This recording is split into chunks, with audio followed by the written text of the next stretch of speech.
Even if I knew that tomorrow the world would go to pieces, I would still plant my apple tree. I'm Anthony and I'm going to take you through today's HIIT at home workout. Our first warm-up triplet is scap push-ups, regular push-ups, and burpees. We're going to start in a plank position. All the motion for these push-ups come from between the shoulder blades. We want to keep the arms locked out nice and straight. You're just going to drop your chest down and pop it back up. We don't want to see any changes in the shape of your body. We're just going to lower the chest down a little bit. So it's really important to stay nice and hollow. After your 10 scap push-ups, we're going to go into 10 regular push-ups or 10 knee push-ups. We're going to take these all the way down to the ground where you come to rest and then come on back up. Just moving nice and quick through. That's great. If it's too hard to be on your feet, just move down to your knees. We're going to keep everything exactly the same. Now, our third exercise is burpees. So from here, you're already in the bottom of a burpee. You're just going to pop up to your feet, stand up, and give me a little hop. Hands down, kick back, drop all the way back down to the ground, and snake back up. So after your 10 perfect push-ups that we've done in the warm-up, we're just going to finish up with 5 burpees of a really bad sloppy push-up to conserve the arm strength. Now, our second triplet is going to be strict overhead presses, bent over rows, and plank shoulder taps. So we're going to grab a pair of dumbbells. We're going to start by pressing both of those weights up and overhead and lowering them back down.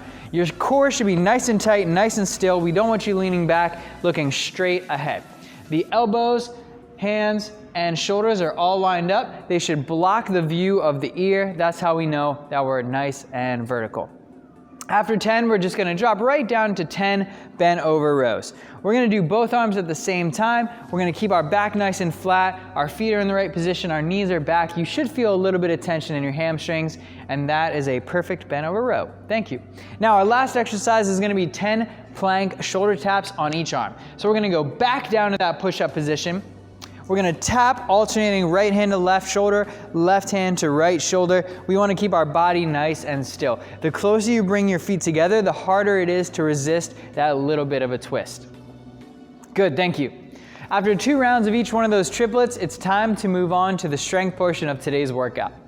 We have 16, 12, 8, 16, 12, 8 dumbbell push presses.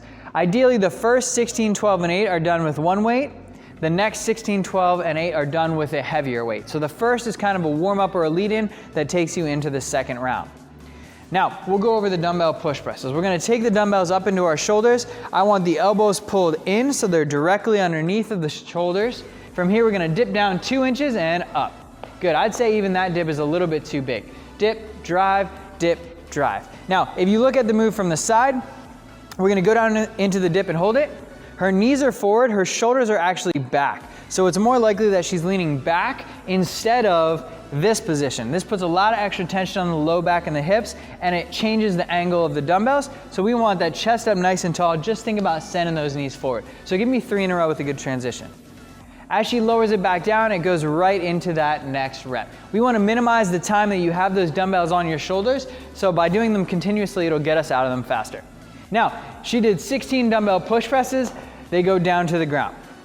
We have a 1-minute plank hold after every single set. So in class, we'll do the 16 push presses together, then we'll do the 1-minute plank together. Then we're gonna stand right back up. Then you have 12 push presses, 1-minute plank, 8 push presses, 1-minute plank. Then we're gonna grab a pair of heavier dumbbells and do that whole cycle again. That'll be the strength portion of today's workout. Now, on to the conditioning. For today, we have 25 dumbbell push presses, 35 burpees, 25 push presses again, then a 400-meter run. Then we're just gonna repeat that process. 25 push presses, 35 burpees, 25 push presses. So that's gonna be the outsides of your sandwich with the contents in the middle being a 400-meter run. So we're gonna go through this. Jess is gonna bring those dumbbells up to her shoulders. She's gonna start with 25 push presses. Dip, drive, dip, drive, dip, drive, keep going. Our goal here is to do 25 reps in 2 sets or fewer. Good, thank you, put those down. Now after the 25 push presses, she's got 35 burpees. The 35 burpees are gonna be the longest portion of this workout, so it's okay to slow down a little bit to just keep moving continuously throughout all 35 reps, thank you. Now we're gonna go back to the dumbbells for the push presses. As soon as she's done her 25th rep, we're gonna put those dumbbells down and you're gonna go for a 400-meter run. If you don't want to run 400 meters, you can run for 75 seconds. If you don't want to do those, we're going to do 50 Helens. So we're going to start with the feet together, spread them apart, and then touch the ground. The chest stays up nice and tall in a good back angle like a solid deadlift. So either 400 meter run or 50 Helens. Now, what we're going to do is as soon as you're done the cardio piece, you have 25 push presses, 35 burpees, 25 push presses, and that's a wrap. Have a great workout and a great rest of your day.